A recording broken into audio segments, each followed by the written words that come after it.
तो जय हिंद मेरे दोस्तों, स्वागत है आप सभी का हमारे इस YouTube चैनल पे जिसका नाम है सीए रूपक मिगलानी। और मेरे दोस्तों, I am Roopak Miglani and we are back once again with an another video where we are going to talk about the relationship of a principal and an agent. Alright मेरे दोस्तों, प्रिंसिपल और एजेंट के relationship को लेकर आज हम बात करेंगे मेरे दोस्तों। What is the relevance of this relationship under the GST and कब माना जाएगा कि ये रिलेशनशिप एग्जिस्ट करता है as per the GST law. Alright my dear friends, so let's proceed further and discuss about this relationship of principal and agent.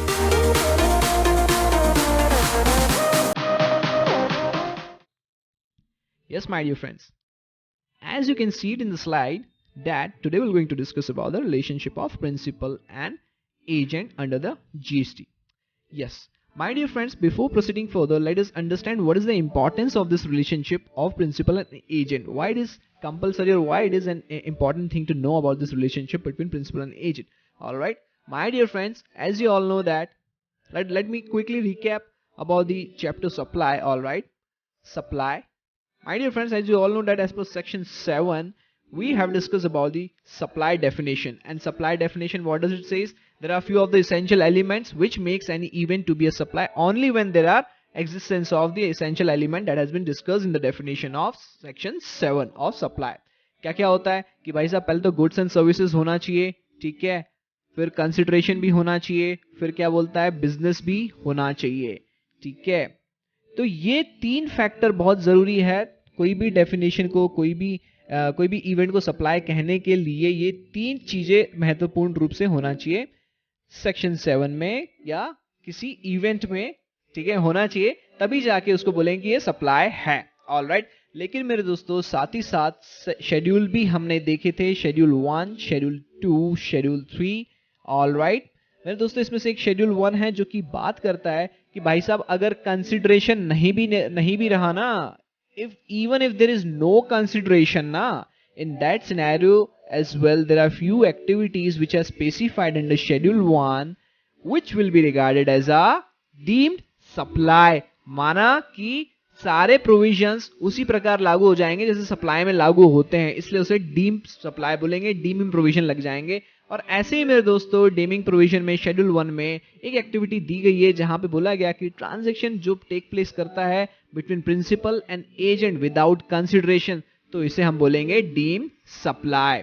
Alright my dear friends, this will be considered as deemed supply and hence chargeability will arise over here and it will be called as supply.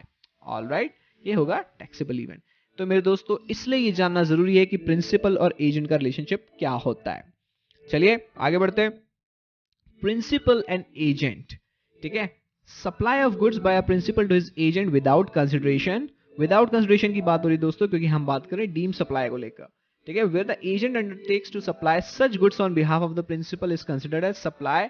Similarly, supply of goods by an agent to his principal without consideration where the agent undertakes to receive such goods on behalf of the principal is considered as supply।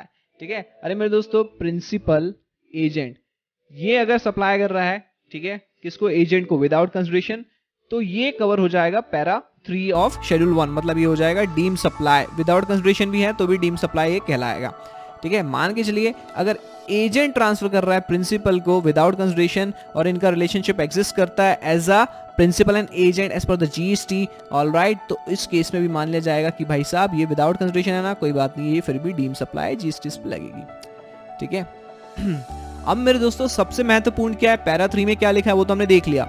सबसे महत्वपूर्ण ये है मेरे दोस्तों कि वो कौन से फैक्टर्स है जो कि ये बताएंगे कि हाँ भाई साहब प्रिंसिपल और एजेंट का रिलेशनशिप एग्जिस्ट करता है। वो कौन से फैक्टर्स है, let us discuss.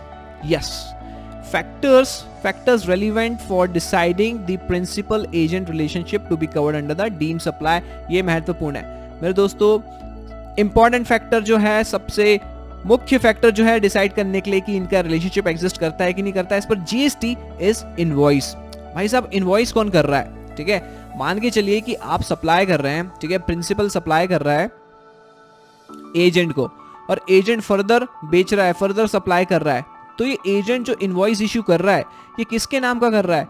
It can be two thing, it can be one, he is issuing the invoice in the name of a principal और in the name of an agent, ठीक है। तो मेरे दोस्तों क्या लिखा हुआ है यहाँ पे कि अगर एजेंट अपने नाम पे अगर इनवॉइस देगा, ठीक है, प्रिंसिपल से लेके अगर एजेंट अपने नाम पे इनवॉइस देगा तो इसे मान लिया जाएगा कि this is a deemed supply.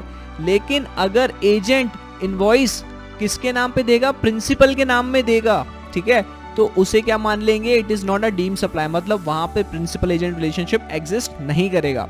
मैं वापस से रिपीट कर रहा हूं मेरे दोस्तों, इनवॉइस के बारे में, इनवॉइस अगर एजेंट अपने नाम का देगा प्रिंसिपल से सामान लेके तो वो कवर्ड होगा डीम्ड सप्लाई में। अगर इनवॉइस एजेंट प्रिंसिपल के नाम पे देगा प्रिंसिपल से लेके तो वो डीम्ड सप्लाई में कवर्ड नहीं होगा, वो सिर्फ एक प्रोक्योरमेंट एजेंट कहलाएगा। All right, this is what has been given under the GST. All right, see what has been written here, and this is as per the circular 57/31/2018.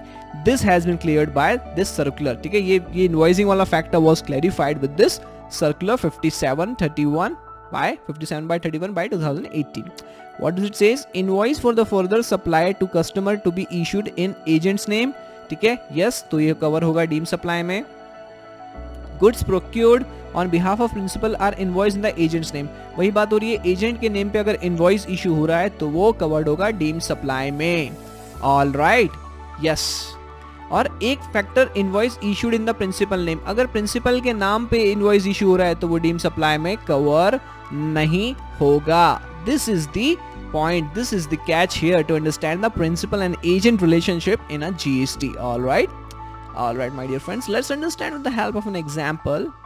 देखिए मेरे दोस्तों, राजू एक CNF एजेंट है, ठीक है, ये कंपनी से माल उठाता है, ठीक है, कंपनी से माल उठाता है, सीमेंट उठाता है, ठीक है, और एक कस्टमर को सेल करता है, ठीक है। राजू कंपनी से माल उठाता है, कस्टमर को सेल करता है और कंपनी से ट्रांसफर करती है, कभी कभी विदाउट कंसिडरेशन भी ट्रांसफर करती है, ठीक है। मान के चल रहा हूँ विदाउट कंसिडरेशन सप्लाई हो रही है, ठीक है, और राजू CNF एजेंट है और इनवॉइस जो देता है राजू अपने नाम का देता है। राजू कौन हो गया, एजेंट हो गया, और अपने नाम का इनवॉइस दे रहा है, तो yes, he is covered into the principal agent relationship, and that too as per the circular 57/31/2018। ठीक है, राजू क्या कहलाएगा, Raju will be an agent and यहाँ पे डीम सप्लाई कहलाया जाएगा और GST की चार्ज क्रिएट हो जाएगी। यस मेरे दोस्तों, यही इंपॉर्टेंस है प्रिंसिपल और एजेंट के रिलेशनशिप का। All right, so yes my dear friends, this was all about the principal and agent relationship what we have to discuss in this video. मेरे दोस्तों, वापस से मिलेंगे हम अपने एक और वीडियो के साथ, तब तक के लिए टाटा, गुड बाय, जय हिंद मेरे दोस्तों, जय Bharat, bye bye dear friends.